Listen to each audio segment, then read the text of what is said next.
Hi guys, my name is Crystal and welcome to my YouTube channel. Welcome old subscribers, welcome new. If you like my videos, please press the like button, please do subscribe. We're well into Wednesday evening. I'm looking forward to watch Celebrity Get Me Out of Here South Africa. I'm a particular fan of Carol Vorderman. I used to watch Countdown, and she's a mathematician and she's very intelligent, and I do like Carol Vorderman. I also like Phil Tufnell because he's been around as long as me. He's a bit older than me and he's getting on for 60, as a lot of us are, that were around in the 80s. And I'm looking forward to watching Celebrity Jungle this evening. Last night I saw Dean Gaffney and Joe Swash. And Joe Swash was drinking maggots, thick, creamy maggots. I admire these celebrities because I wouldn't do it. I personally wouldn't drink maggots. I mean, when I think of maggots, I think of fishing maggots in a bowl, like hundreds of them wriggling about.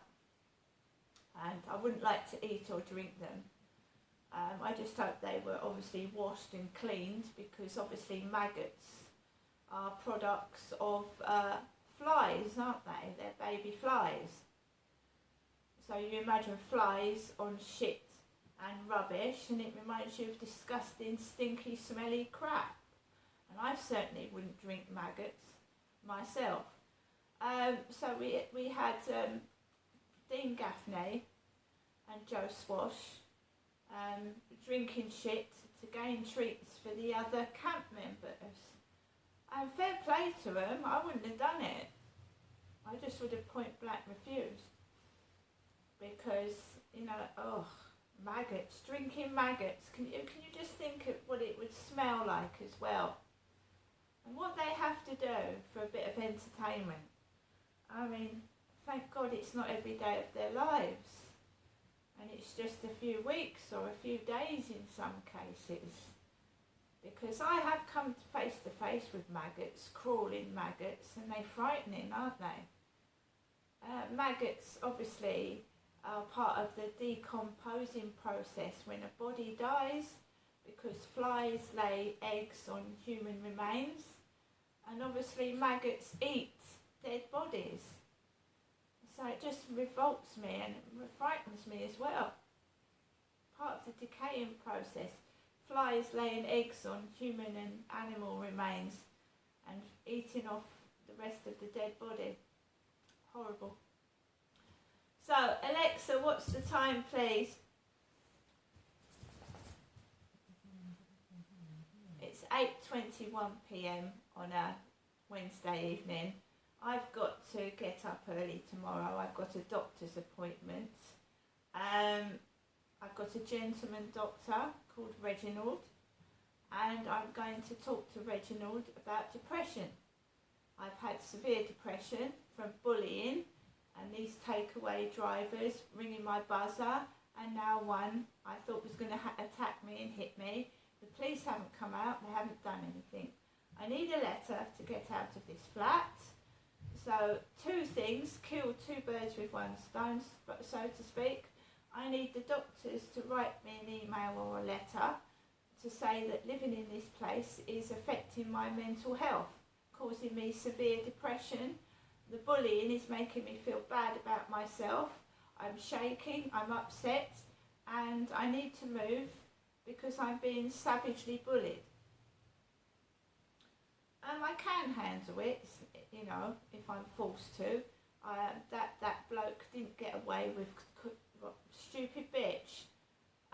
There was a witness, although witnesses never come forward, and unfortunately that cleaner is foreign and he can't speak good English.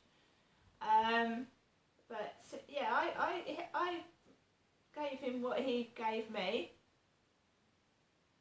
But there you are. So I've been indoors all day since. I went out to the co-op by myself, a single woman on my own. I went out afterwards. The police have given me no protection, no support, and I was told they weren't coming out, and they haven't. Fair enough. But I'm not going to stay indoors with the doors shut and the windows shut and not go out and get something to eat for dinner, am I? So I went out after all that, went to the co-op, came back, ate my hot dog, and I took Max out in the afternoon for a walk, which was relatively quiet and no problem there.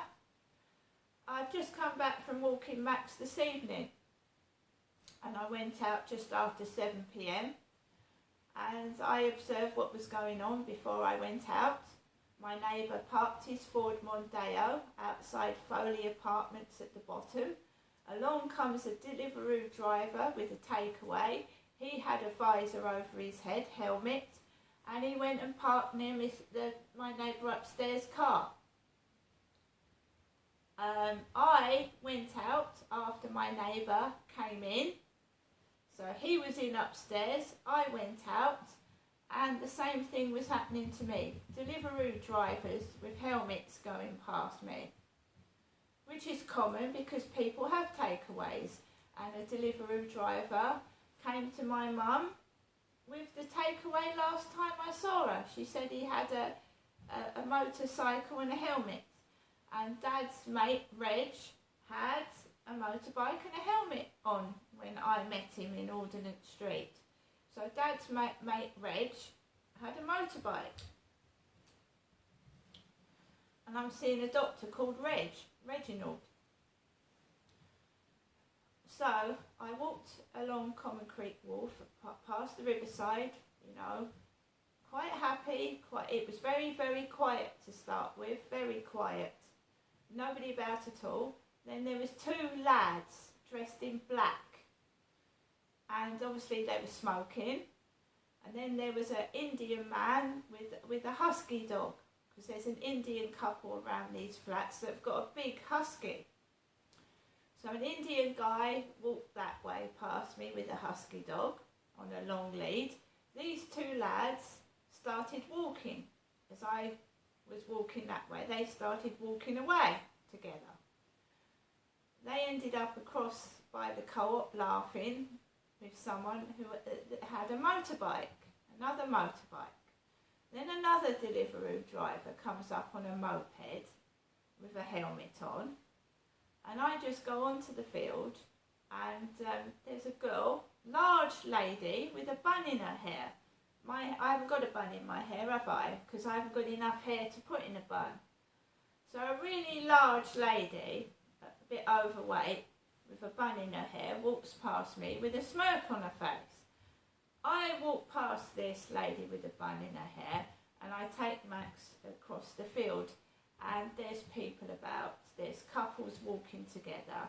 So I find a space, I walk across the field, I walk around, and as I'm due to get off, a lady with grey hair walks onto the field with two small chihuahuas, and she walks miles ahead of them, right up the top of the path, and these two little doggies are shitting on the grass.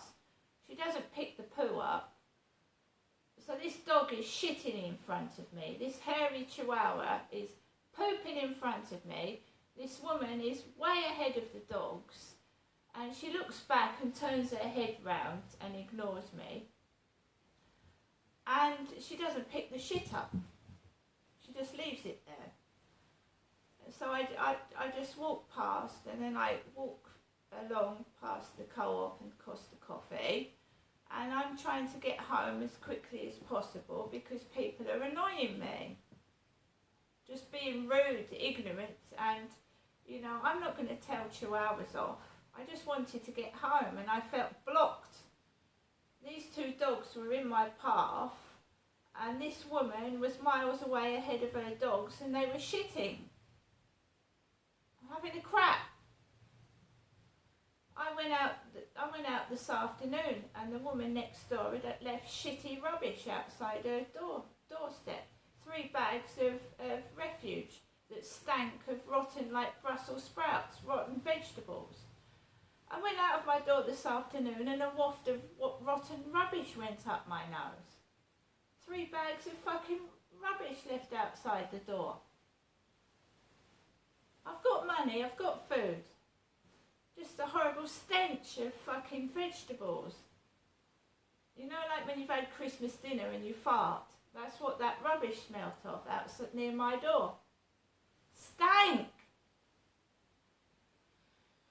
Oh, and another thing happened whilst I was on the field. The big Alsatian was barking at Max. You know, Max is really, really tiny. Well, this big Alsatian was like trying to get over the fence to get Max. I mean, is that really necessary? He's a tiny dog. What threat is a tiny dog against an Alsatian? I mean, really?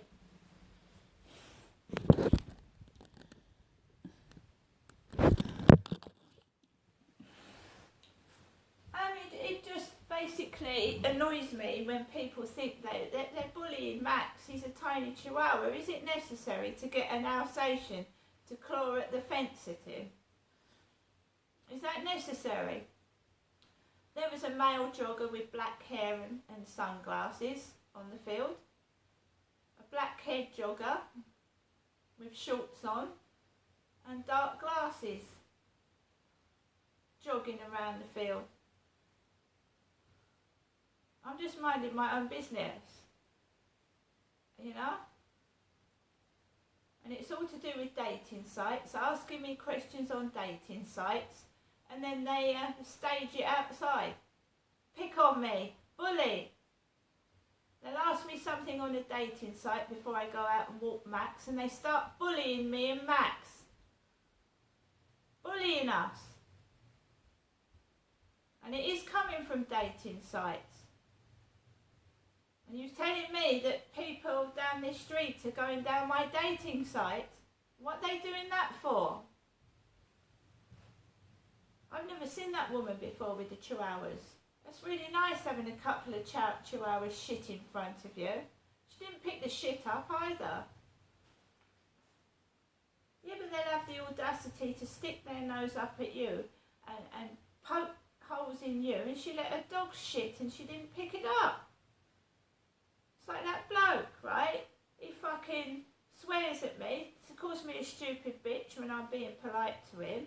The police do fuck all. If I lose my temper, they'll put me in a bloody cell. That's the fucking truth. It's been done before. What they're trying to provoke me, upset me, and set me off, so they can put me in a cell, probably just before the coronation. I don't know why. Perhaps they don't want me to see the coronation. Perhaps they don't. Because all this shit's been leading up to the coronation, trying to make me cross and then cart me off. What don't they want me to see? They want me to go to bed, turn the telly off. What did my mum say she was going to do today? Go to bed. What else did she say to me the other day? Her Jennifer is not stuck up. So this woman sticks her nose up at me, gets her dogs to crap, and she leaves the shit. You know, royals get the red carpet. You know, someone letting them over the red carpet. I get dogs shitting in my path. Thanks a lot. Oh, and another thing. This morning, a guy high on weed smiled at me with his lovely white teeth. He was high as a kite, and he went like, "Go on, madam, go that way." So before this delivery driver came to my flat this morning, I was high as a kite on second-hand weed. Because this guy I walked past this morning was stank of marijuana, covered in it. No wonder he was laughing and wobbling about near me. Coking someone up, you know, drugging someone up. Ahmed, the guy who allegedly raped me by the Command House pub and in between that and Chatham Library, he was drugged up. He had taken drugs, and they send these men to me, and some of them are aggressive and dangerous. but the police still don't think it's necessary to do anything about it. So you have to understand why that I sometimes use foul language. It's to deter these men so they don't come back, and to make them know that I'm not a pushover and I'm not going to have them touch me. It's not because I'm rude and you know, some people say it's rude to swear. If I don't show these people that I can defend myself, I was allegedly raped. That guy that came this morning was really, really angry, and if that cleaner wasn't there, he would have hit me, right? So I have to show people that I can defend myself, and I'm not going to put up with their crap. Now I'm back in my flat, I'm going to watch the jungle and hopefully be left to watch it in peace. If any more delivery drivers come to this address, I'm going to shout over the balcony. And there's 15 flats here, and you cannot tell me that somebody won't hear it. See you later.